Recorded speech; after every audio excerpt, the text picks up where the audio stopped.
The morning light seeped weakly through the tall, narrow windows of the hospital ward. Fluorescent bulbs hummed overhead, casting a pale, clinical glow over the rows of beds and the quiet movement of nurses and orderlies. The ward smelled of antiseptic and faint coffee, the subtle tension of a space where life and fragility coexisted. She moved deliberately, almost unnoticed, through the corridor. Her name badge identified her as just another ward nurse, but the way her eyes scanned the monitors, the way her fingers adjusted an IV line without hesitation, betrayed an instinctive precision that went unnoticed by the bustling staff around her. A young patient whimpered in bed. She paused, crouched slightly, and adjusted the blanket with a careful, almost protective hand. "There we go," she murmured softly. Her voice was calm, measured, the kind of voice that could ease fear without demanding attention.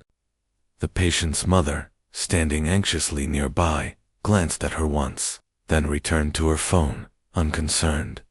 Across the ward, a doctor briskly entered, papers clutched tightly in one hand. "Nurse, I need the chart updates by 10, he barked, already moving on to the next bed. She acknowledged him with a subtle nod, her eyes briefly following his movements to anticipate which patients would need immediate attention. Nobody saw the silent calculations in her mind, order of care. Potential complications, escape routes if a crisis erupted. A machine in the corner beeped softly. She turned, identified the issue, and corrected it without drawing anyone's gaze. The action was small, almost imperceptible, but it revealed a quiet competence that was invisible precisely because no one expected it. She didn't need praise or acknowledgement. Efficiency was its own reward. The ward slowly filled with the rhythm of a hospital morning. Phones rang, intercoms buzzed, and the occasional squeak of a gurney wheel echoed across the floor. Visitors shuffled down the hall, speaking in hushed tones. She navigated around them with practiced ease, her hands steady, her movements economical. A minor scuffle broke out at the nurses. Station a visitor demanding information about a patient's status. Security hurried over, but she was already there, guiding the mother to a chair, speaking softly enough to de-escalate without raising her voice. Those around her assumed it was routine, nothing exceptional. But each gesture, each pause, each calculated movement was a glimpse into a mind trained for far more than the ward. She paused by the window, briefly watching a hospital orderly wheel a bed past the entrance. Her eyes flicked to the street beyond, where the morning bustle of the city hinted at the world outside the sterile walls. There was a rhythm here, a predictable order, but she was quietly noting anomalies, preparing for moments that had not yet arrived. By the time breakfast trays clattered past and a nurse called for a routine check, she was already 3 steps ahead, monitoring, adjusting, anticipating. Nobody noticed. Nobody needed to. That was her world, the space between movement and action, between chaos and control, where competence existed, quietly, waiting for the moment it would be called upon, and soon. It would be. The calm of the morning began to fray. A faint hum of tension seeped from the hospital's entrance, carried in by the echoing shouts of a few agitated voices. Through the glass doors, she glimpsed a small crowd forming on the street outside. Nothing unusual, yet just an organized protest, she thought, but her eyes narrowed as she scanned their movements. Every instinct in her body, honed over years of quiet observation, began ticking. A security officer approached, his brow furrowed. "They're just outside," he said. "Some protesters? Nothing serious. Just loud." He sounded uncertain, as though hoping that labeling the disturbance would make it smaller. She nodded silently, already cataloging the risks. She walked down the hall, stopping at the nurses' station. Staff busied themselves with charts and schedules, laughing at a small joke, exchanging pleasantries, oblivious to the subtle tension. She noticed a visitor lingering longer than necessary, hands clenching and unclenching, eyes darting between patients and the door. She made a mental note of him. No alarm, just awareness. In the ICU, monitors beeped steadily, and she moved from bed to bed, checking vitals, adjusting medication drips. Each patient received her careful attention, yet her mind was elsewhere. Patterns emerged, the way the protesters shifted in formation, the cadence of their chants, even the occasional glance toward the hospital entrance. Small signals easily overlooked. She caught each one. A nurse passing by whispered about a rumor. Someone had mentioned trouble in the neighboring district, fights spilling into streets, property damage. She didn't react outwardly.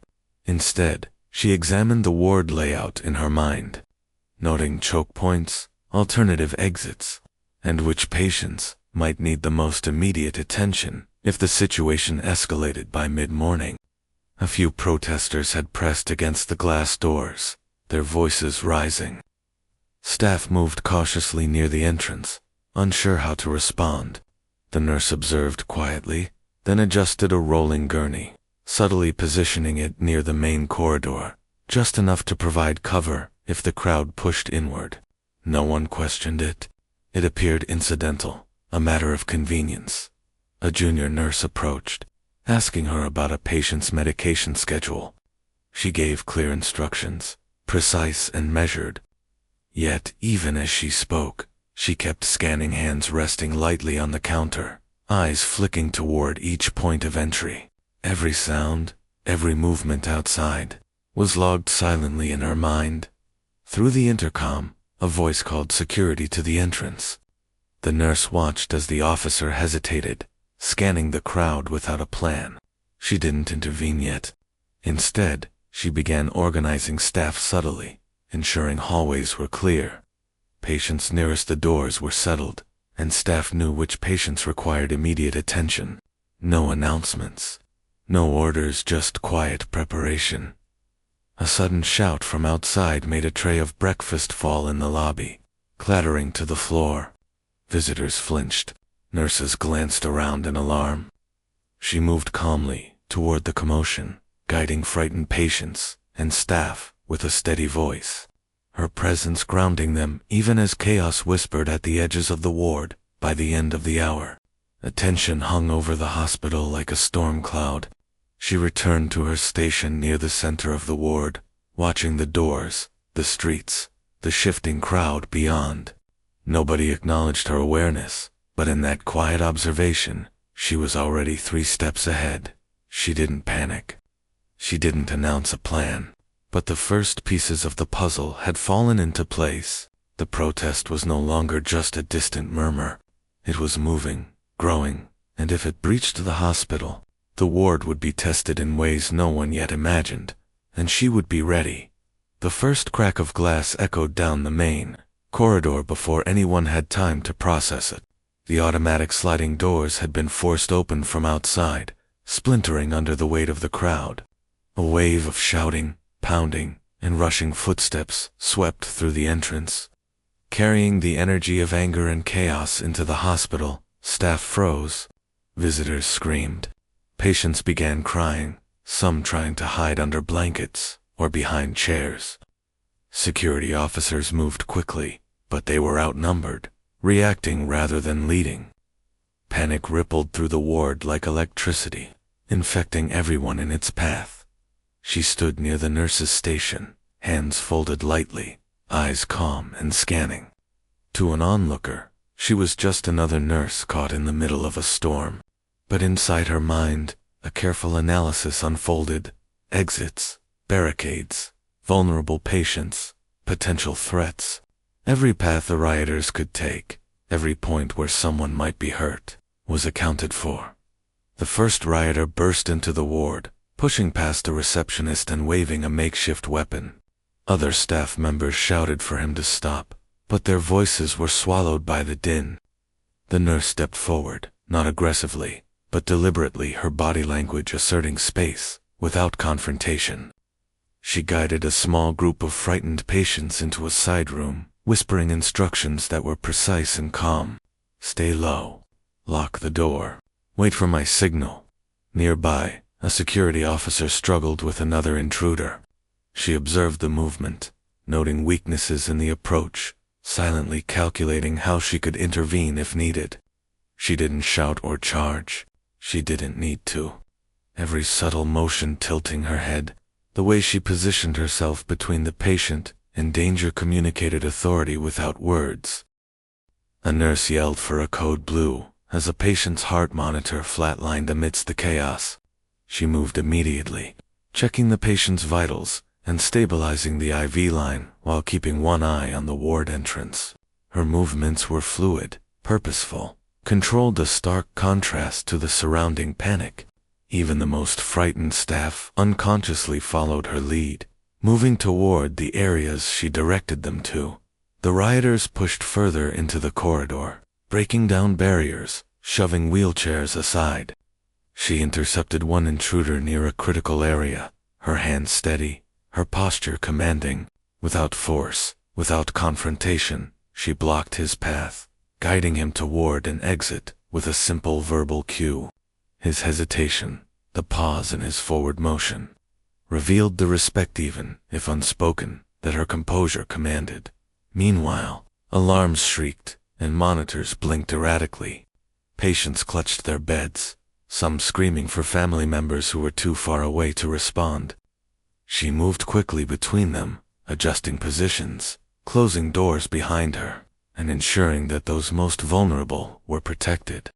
A nurse looked at her with a mix of disbelief and awe, as if realizing for the first time that this quiet, unassuming woman was orchestrating order amid chaos. The crowd at the entrance grew louder, pounding on glass, rattling doors, and shaking the ward's fragile calm. She paused for a moment at the center of the corridor, glancing down both hallways. Every exit, every potential risk, every patient's location was logged. She issued soft, precise commands to nearby staff. Cover that hallway. Move him to the far side. Lock the doors behind you. Each instruction was absorbed immediately, unchallenged, as though instinctively obeyed. A sudden surge of rioters threatened to breach a side wing where critical patients were isolated. She sprinted, a calm determination in her stride, and positioned herself at the junction. One hand pointed toward the nearest exit, guiding them. The other gently steadied a panicked patient. Her voice was firm but quiet. This way. Quick, but stay calm. By the time the first wave of intruders had been redirected or contained, the ward was in controlled chaos. Staff followed her lead, patients were safe behind locked doors, and security had begun to regain a semblance of order. From the outside, it was a scene of panic, but from her perspective, she had established the foundation for control, subtle yet absolute. She didn't celebrate. She didn't shout or demand acknowledgement. She returned to her rounds, checking vital signs, closing doors, and quietly observing the ward. The riot was here, escalating, and yet she was already 3 steps ahead. Every decision, every movement, every instruction had been deliberate. The chaos had arrived, but she was not flustered. Somewhere in the back of her mind, a deeper calculation ran. The riot would test not just the staff, but her own limits. And when the worst came, those who had underestimated her would realize, too late, that she was not what they thought she was. She moved down the hall, a silent presence among the storm, and the ward, though threatened, remained, for now, hers to protect. The rioters had breached deeper into the hospital, and the ward had transformed into a tense battlefield of frightened patients, scrambling staff, and surging intruders. The cacophony of shouts, crashing carts, and alarms created a sensory overload. Security officers struggled to contain the chaos, shouting orders that were barely heard over the din. She moved through the ward deliberately, scanning every corner, every shadow. Her steps were precise, her eyes assessing, calculating angles and risks. A small group of rioters, emboldened, charged toward the intensive care wing. Unaware of the obstacles and subtle defenses she had already set, without hesitation, she stepped into the corridor, placing herself calmly between the intruders and the patients. Her voice was low, steady, and commanding. "Stop. Step back." There was no threat in her tone, yet it carried an unspoken authority. One rioter faltered, then another, as though sensing a force they had not anticipated. A patient's monitor flatlined behind her, and without breaking stride, she checked the vitals, adjusted the 4, and pressed the emergency button for assistance. Her movements were swift, economical, efficient. Staff members nearby instinctively followed her lead, her calm confidence rippling outward like a stabilizing force. One rioter, frustrated, swung a metal rod toward a supply cart. She sidestepped effortlessly, guiding him with a gentle but firm touch toward a side exit. Her hands were never aggressive, yet they communicated control. The man hesitated, caught between panic and obedience, before finally retreating. Meanwhile, another intruder tried to push past her into a room with critical patients. She positioned herself strategically, placing a chair as a subtle barrier and locking eyes with him. She didn't raise her voice. She didn't threaten. Her stillness, her presence, was enough to make him pause, reevaluate, and eventually back away. A nurse whispered, "How is she doing that?" The staff member's disbelief was palpable, but she ignored the question. There was no time for explanations, no room for surprise. Every action had to count. She moved through the ward like a conductor orchestrating a tense symphony, directing staff, shielding patients, and containing the riot's momentum without violence. From the central corridor, she signaled a nearby orderly to secure a side door. He hesitated, unsure, but her precise gaze and subtle hand gesture were enough to communicate urgency. He obeyed immediately, locking the door and redirecting to frightened visitors. Nobody questioned her authority. Her competence was now visible, undeniable, even if no one knew her full story. A rioter lunged toward a medication cart, intent on destruction. She intercepted him with a controlled movement, gently but firmly redirecting him away from the room. The man's aggression faltered as he realized the nurse was unshakable, her calm presence forming a silent perimeter he could not cross. Amid the chaos, a doctor called out for assistance. She didn't hesitate. With swift, confident motions, she stabilized the patient on the bed, adjusted oxygen levels, and redirected staff to assist with evacuation. Every step was precise, deliberate, and quiet. No theatrics, no shouting, just efficiency and control. The rioters began to retreat slightly, confused by her unexpected command of the situation. Security, now catching their breath, finally started to follow her lead, moving from reactive chaos to coordinated action. Her authority, though never declared, had been accepted through competence alone. She paused in the center of the ward, surveying the aftermath of the first confrontation. Patients were shielded, staff aligned, and the immediate threat had been diverted. She adjusted a few monitors, checked a patient's pulse, and then glanced down the corridor where the remaining rioters still lingered. Her calm was unshakable, her presence commanding, and the ward, though still under threat, had a center of control. Nobody had yet realized the full extent of her training, her expertise, or the authority that radiated from her quiet competence. But the first confrontation had revealed a truth. Those who underestimated her were already beginning to pay for it. The riot was far from over, and more challenges loomed. But for now, she had held the line. The ward's calm was only a thin veneer. Beyond the reinforced doors, the riot continued to rage, voices and shouts swelling, punctuated by the occasional crash of a barricade or the shout of a protester trying to force their way in. She moved through the central corridor with measured steps, each one deliberate, each one a silent calculation of the evolving threat. She paused at a junction, glancing down both wings of the ward. In her mind, a map of the building unfolded, all exits, all patient locations, all potential choke points. She began shifting furniture and equipment subtly, nothing dramatic, just enough to guide movement, create barriers, and control access points. A rolling cart here, a chair there. A subtle change in the angle of a stretcher and the ward's layout now served as a quiet defensive network. Nearby, staff flurried in confusion. Some were panicking, unsure of how to protect themselves or their patients. She intercepted a nurse, attempting to push patients toward the main entrancey path now dangerously exposed. "Take them down the east wing," she instructed quietly, her voice calm but unyielding. "Close the doors behind you. Keep them low." The nurse hesitated for a fraction of a second, then obeyed, her trust in the quiet authority implicit. She moved through the ward like a shadow, adjusting oxygen lines, checking monitors, and occasionally bending to reassure a patient too young or too frightened to understand. Each action had a dual purpose: care for the vulnerable and maintaining control of the environment. She didn't rush, didn't shout. Every movement was purposeful, efficient, and restrained.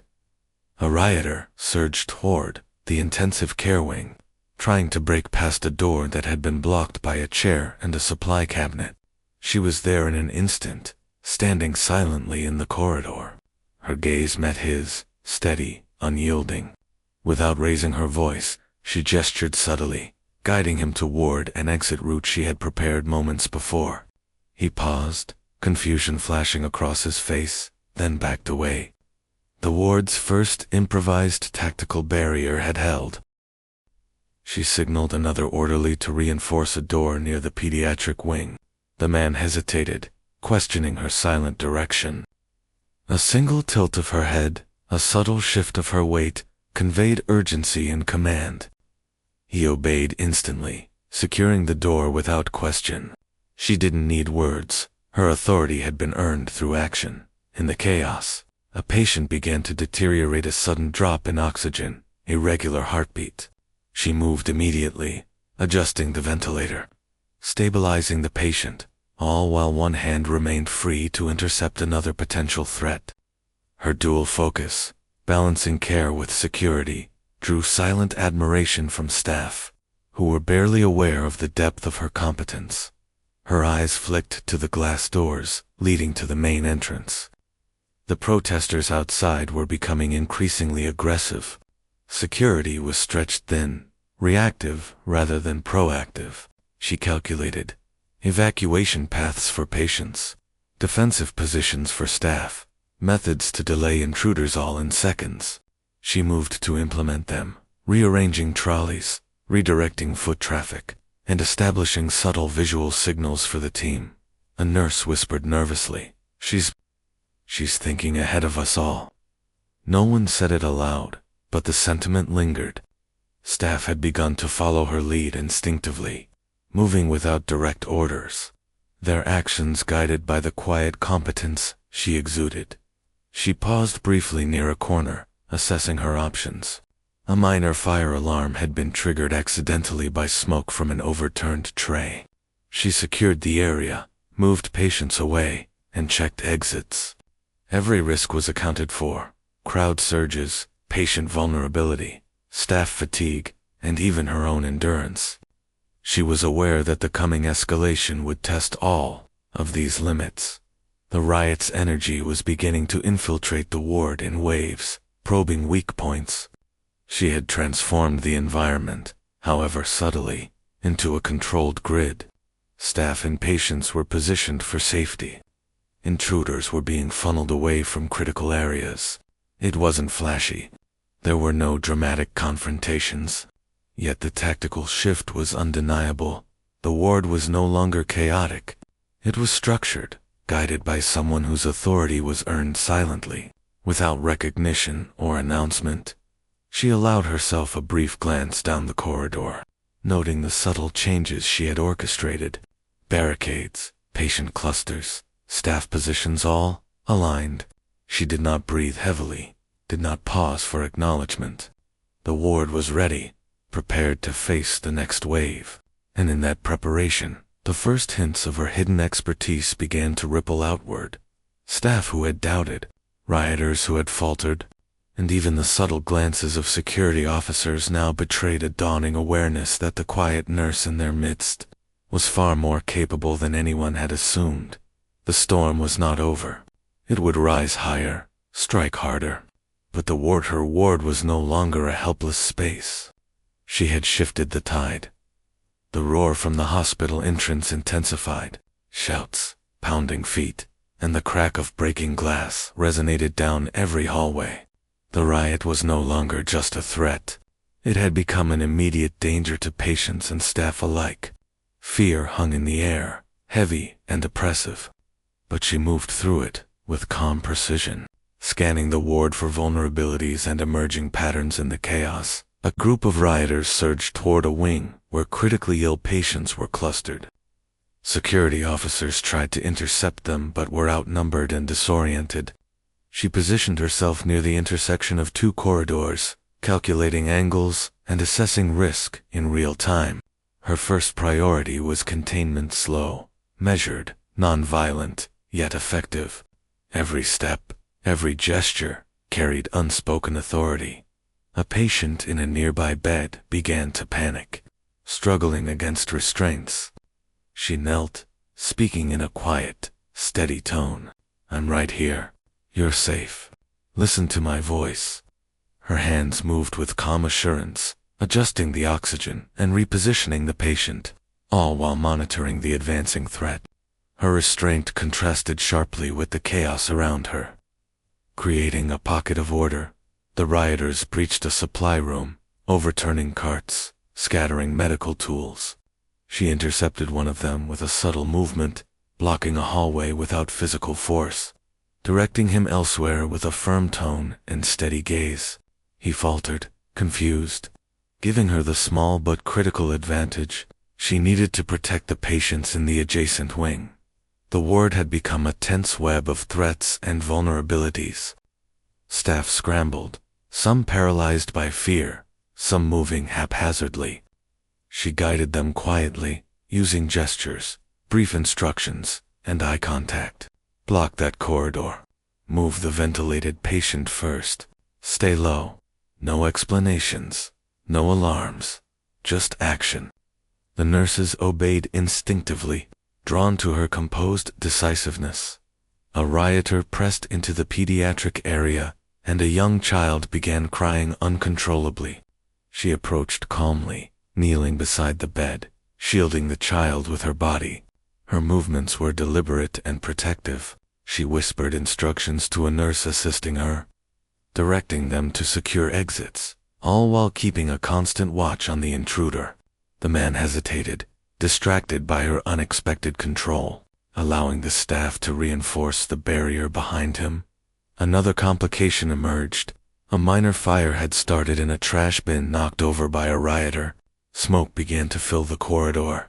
She moved immediately, directing an orderly to grab a fire extinguisher while ensuring patients were moved to safer areas. Her mind was running calculations faster than any panic could disrupt oxygen levels, flammable materials, vulnerable patients, and staff positions.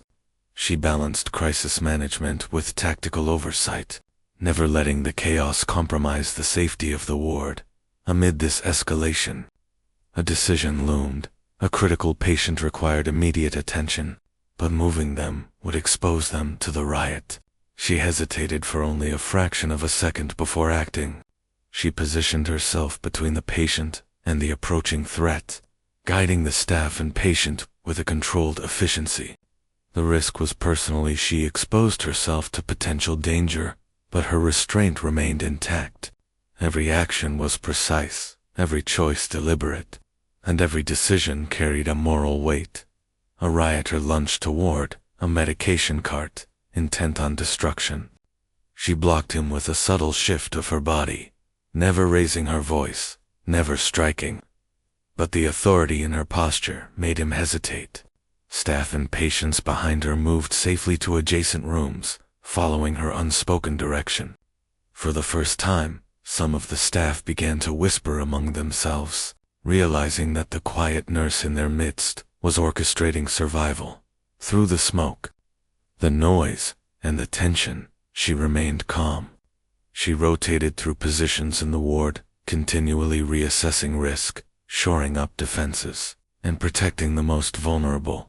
Each step was a demonstration of skill and presence and authority not given, but earned through competence. By mid, the Riot had begun to probe the ward in unpredictable ways, testing weak points and trying to create panic. She anticipated their movements, prepared responses, and directed staff without shouting or dramatics. Her quiet decisiveness created pockets of control within the chaos, stabilizing sections of the ward just long enough to prevent catastrophe. And yet, she knew this was only a prelude. The true test, the one that would demand every ounce of her hidden expertise, was still coming. The complications had grown, the stakes higher than anyone could yet comprehend, and in the quiet spaces between the alarms and shouts, she began to prepare for the moment when her full authority, previously invisible, would need to be revealed not through words, but through action. The ward was no longer merely a hospital. It was a fortress under siege, and she was quietly commanding it. Every move deliberate, every life weighed, every decision moral. The ward had settled into a tense rhythm. The riot still raged beyond the reinforced doors, but within the corridors, a fragile order had emerged. Patients were secured, staff moved with cautious efficiency, and yet the danger lingered like a shadow over every step. A sudden shout pierced the air. A group of intruders had pushed past a weak point near the main entrance. One of the patients, critically ill, was in immediate danger. Her gaze swept the ward, calculating distances, obstacles, and options. Moving to intervene would expose her personally, yet leaving the patient unprotected was unacceptable. The choice was clear. She stepped forward into the corridor, her movements calm and deliberate.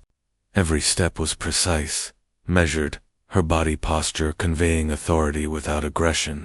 One hand guided a nurse assisting with patient evacuation, while the other subtly positioned a barrier between the intruders and those she was protecting. The intruders hesitated at the unexpected command, unaware of the depth of her expertise.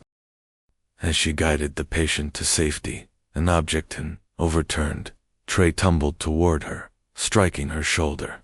She didn't flinch outwardly, simply adjusted her stance and continued. The pain was secondary. The priority remained the lives of those around her. Every action she took carried weight, every step exact, each decision a balance between duty and personal risk. A security officer shouted behind her, offering backup, but she gestured them to hold, redirecting them to cover another vulnerable area. She had assessed the full scope of risk and knew that the immediate threat required her hands, her presence, her judgment. The responsibility was hers, silently claimed. The intruders pressed forward again, and she subtly used the environment to her advantage.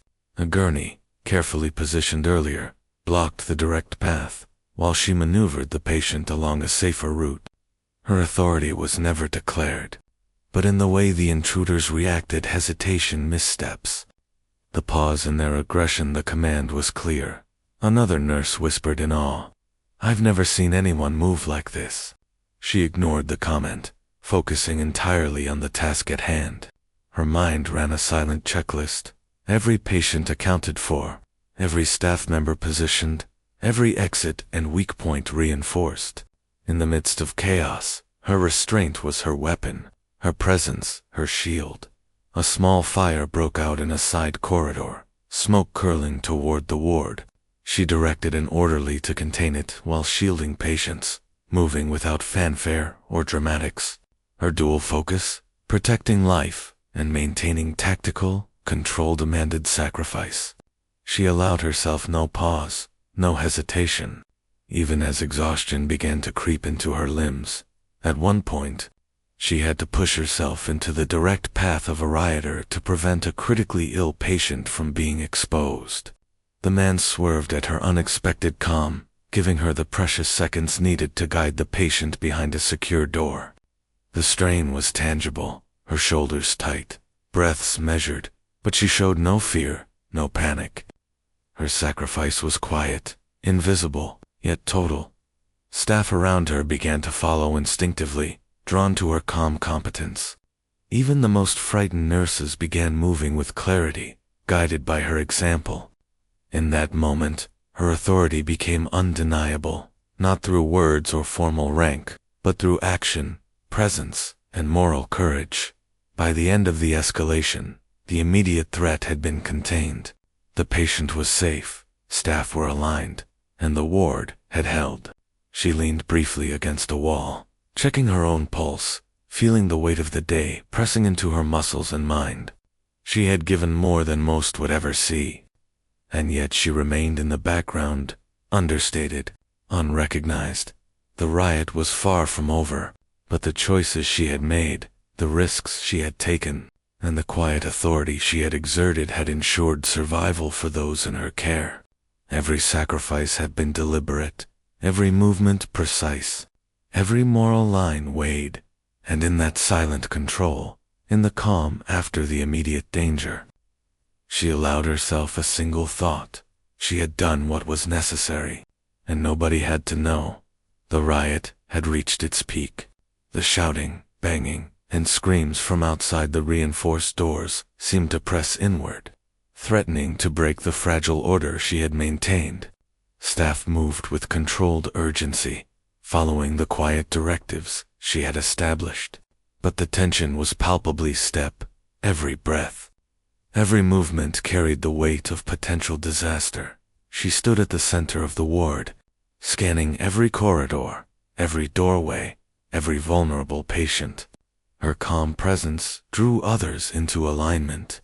Nurses, orderlies, even security officers, who had been hesitant before, now moved instinctively with her, positioning themselves exactly where she had anticipated.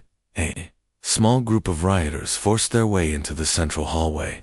One swung a metal pipe, another shouted commands at the staff. The nurse stepped forward, not aggressively, not with threats, but with a controlled, deliberate stance that immediately drew attention. Her voice, low and firm, carried authority. "Stop. Move aside. Now." The intruders hesitated. One glanced at another, uncertainty flickering across his face. He noticed the precision in her movements, the way she scanned exits, the way her hands subtly guided staff and patients. There was no exaggeration in her posture, no theatrics, just an unshakable command of space and timing. The pause was enough. As the group advanced, she subtly directed staff to reinforce doors and redirect patients. Her instructions were whispered yet precise, communicated through brief gestures and eye contact. Every action reinforced the ward's defenses without escalating violence.